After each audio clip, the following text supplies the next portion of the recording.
Sénégal nag am na ñoo xamante ni ba tey nanguwuñ ñi ñun ci situation yu compliqué lañ nekk xaw ma nag lan moo tax xaw ma la moo tax am na ñoo xam ne nanguwuñ ko suñ deuxième match ñi ngi war a jouer ak ñi nga xamante ni mooy Norvège ñoom Erling Haaland te ku wax Haaland wax un buteur très efficace un attaquant très réaliste li mu am loolu lay dugal malgré que yorul équipe bu mel ne France wala bu mel ne Argentine wala bu mel ne Espagne wala bu mel ne Angleterre mais li mu am loolu lay exploité te nag Sénégal match bii ñu jëm match stratégie la war a doon match boo xamante ni waruñu cee forcer dara coupe du monde lañ nekk am na meilleur troisième li ñu war a def mooy jéem a fexe xool ñun nan la ñuy génnee suñ poule instant bi loolu moo war a nekk suñ préoccupation nan la ñuy fexe ba génn suñ poule même bu dee dañuy génnee ak meilleur troisième kon donc contre Norvège warul nekk match bu ñuy jëlee 0 point mais aussi warul nekk match boo xamante ni par la force 3 points lañ fa war a jëlee déedéet warul nekk match boo xamante ni dañoo war a ñëw ni ñun par la force dañuy jël 3 points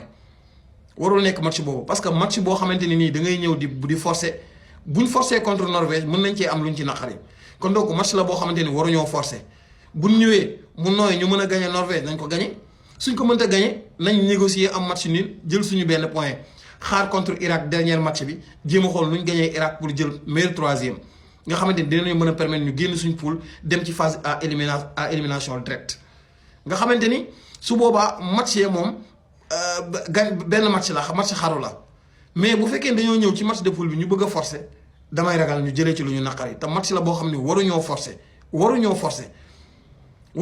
ni par la force dañuy ñëw gagner Norvège.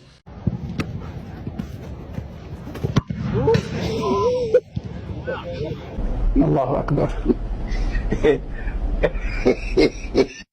Salaamaaleykum. Pape Thiaw a psychologiquement touché l'équipe de la Norvège. Pape Thiaw a psychologiquement touché l'équipe de la Norvège. Pape Thiaw moom vraiment c'est un excellent coach. Pape Thiaw dama koy xool di xool kan moo ko war a yar kan moo ko yar quoi parce que Pape Thiaw il a un excellent niveau de réflexion.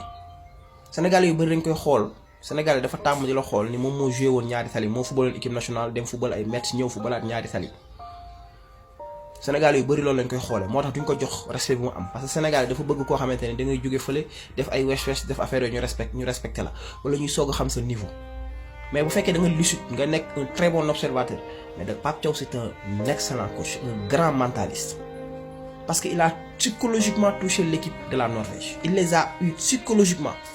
sànq sama benn vidéo maa ngi koy wax nee naa leen ku amul mental mënoo def analyse football fii boo gisee équipe de Norvège dañoo football ak Suisse def match nul après ñu ne une bataille psychologique la Norvège répond à Pape Thiaw. Pape Thiaw depuis le Sénégal il a glissé quelques mots et ça fait toller au niveau de la Norvège. man pour man suñu match bi gën a métti Norvège la. pour man ñëpp nee nañu on dit pourquoi. keneen mun na am beneen mais pour man moo gën a mooy match bàyyi ko mu expliqué. bi gën a métti parce que Sénégal ñu si bëri peut-être ñi seetaan yenn championnat ñoo xam joueur Norvège dañuy briller ci seen club en forme attaquant Norvège mooy attaquant Arsenal. Arsenal mooy joué Champions League. Aboubacry. non man ba fen d'accord naa et puis ça permet encore. waaw dafa ni Norvège nga ne non. numéro 10 Norvège. waaw mooy joué attaquant bi Arsenal la ñuy joué. connexion boobu. boole ñeneen ak ñeneen Haaland. non xam nga li mu wax c'est très important ça permet rek li ma doon wax sànq nañu bañ a wekk suñu coupe du monde yëpp ci France. il faut qu'on voit plus loin. France passage la. y a pas que la France suñu dóoree mën nañ dabe suñ ko dóoree mën nañ perte. coupe du monde bi passé Arabie Saoudite dafa dóob Argentine dem jëli coupe du monde bi. parce que wekkuñu yëpp ci benn match. ñun toll dañu foofu amoon na ay temps ndam la woon bu rëy mais loolu émotion yooyu. malheureusement heureusement ou malheureusement ñi ko vivre loon mënutuñ ko vivraat.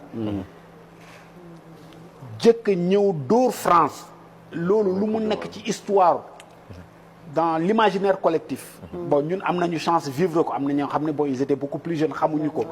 aujourd'hui bu ñu dóoraatee France mënutuñu dab loolu. c'est déjà fini parce que ñun dañu ne ok dóor nañu France mais donc il faut ñu dóor tout le monde dem jëli coupe bi. loolu avant dañu naan doon nañu français bon alhamdulilah on est content. donc li mu wax ni man pour man. Norvège bii ma wax leen ko fii ngeen dégg ko lu mu gàtt gàtt dina dugal ñett Sénégal moom gëm naa ko bu amee du ma bett waxuma lu yàlla di dogal de ma waxaat leen ko ci xam-xamu football laa ko teg su gàttee ba gàtt Norvège dina am 3 man Cheikh Ahmed Cissé lii laa wax bu amul nag moo may bett fan laa ko teg attaque Norvège ak flexibilité bi attaque bi am non Sénégal attanuñ loolu Sénégal benn 1 point laa ko yaakaaral contre Irak balaa coupe du monde bi lii laa mos a gëm nag benn 1 point mooy contre Irak loolu laa yaakaar mook Irak mën nañu match nul pour mu dóor Irak sa day doon problème benn 1-0 la ko mën a dóor wala 2-1 parce que Sénégal du équipe buy dugal lu bari te encaissé da ko yomb. Erling Haaland Odegaard Noosa Oscar Bob ci banc bi ak milieu yi non gëwuma loolu man gëmuma loolu dama gëm man ci xam nga nag sénégalais problème am mooy même championnat moom joueur Sénégal yi lay seetaan bu championnat amul mu ngay topp kaa seetaan. Risque d'être très compliqué pour le Sénégal face à la Norvège. Après 28 ans d'absence en Coupe du Monde, la Norvège, ils ne veulent pas finir à la 3e place. Erling Haaland qui répond directement à Kylian Mbappé lui montre qu'il ne va pas le laisser être le meilleur buteur de cette compétition. S'il vient dans cette compétition, c'est pas pour rien. Je crois que la Coupe du Monde 2022, il est encore là. Parce qu'il sait très bien, sans cette Coupe du Monde, il aurait été ballon d'or. Vous voyez déjà venir en disant « Ouais, c'est un tap-in comme d'habitude, etc. » En fait, vous vous rendez même pas compte, pour réaliser un tap-in, il faut le sens du but, les gars. Le placement, ce flair-là, ce flair de renard, justement. Alors certes, les premières minutes du match ont été poussives pour les Norvégiens. Ils ont un peu galéré face à un bloc qui était compact de l'Irak. Voilà, la seconde période, on a vu la Norvège beaucoup plus maîtriser et gérer son avance. C'est pour ça que j'ai un peu peur pour le Sénégal, puisque là, la Norvège a enfin un effectif qui est bien rodé, un effectif qui fonctionne. Il n'y a même pas que Haaland. On a pu voir l'importance de Martin Odegaard dans ce match-là. Il a été régulateur. Derrière eux, des joueurs comme Antonio Nusa, également Sanderberg. maanaam ñu ne Norvège 2 heures du matin lay commencé gi nga pare doo nelaw ci match bi laa ko gis. da ngeen di gagné de. gagné moom da ngeen koy def. dama lay wax benn 2 heures du matin moom su ma ko toogee seetaan ko. dama lay wax benn wax. ñii bu ñu gagné wul dinañu dégg de. suñu poule moo ëpp talent ci coupe du monde. waaw loolu moom dëgg suñu poule.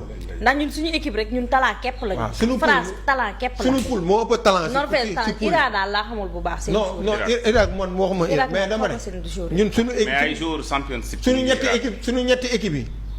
ñun ñoo ëpp talent ci coupe du monde bi suñu poule moo ëpp ay joueurs yu baax boobu. dañuy gagné de. mais il faudra cravacher très fort pour gagner ces matchs là suñu poule. gagner fa match. même Irak bul xeeb. ñun suñu poule mën nañu am ñaari équipe yu dem final. bon c'est possible. c'est possible mais suñu poule yombul de ñun ñoo gën a métti la ci africain yëpp ñoo gën a métti la poule. en tout cas Norvège gis ngeen ne listam bi moo nekk noonu te listam bi ay ndaanaan kese daanaka ñoo ci nekk tonton dañu loo décortiquer na leen ko y a 5 jours de Bodo Glimt et y a 4 jours yi nga xam ne ñoom la ñu gën a xam ci liste bi surtout seen attaque bi diis na lool ganna yéen ñëpp xam ngeen Charlotte da ngeen di yàgg sax da ngeen di yàkkamte gis les matchs de Atlético de Madrid ba ñëw ba seetaan ko ba mu dugal ay biyam Erling Haaland plus à présenter si monde football ndax ñu ko xam ñëpp à travers ses buts ak gabarit bi mu yore moo tax renard de surface dëgg numéro 9 dëgg boo koy wër demal ci Erling Haaland ki nga xam ne mooy Odegaard aussi kenn dootu ko présenter parce que c'est le numéro 10 typique métronome capitaine d'Arsenal champion d'Angleterre numéro 10 typique bi nga xam ne c'est à l'ancienne ñëpp gëj nañ koo gis waaye boo bëggee xam lan mooy signification numéro 10 allez regarder Odegaard juste vous allez comprendre ce qui signifie numéro 10 mais n'empêche bu ñu jaaxle parce que nous on a l'équipe nationale du Sénégal les Lions sont là et je sais que ils vont réussir si mondial bii nii ils ne vont pas laisser Norvège parce que Haaland sax yàgg na lool bañ ko doon laajte ci ay équipe africaine il a directement cité le Sénégal donc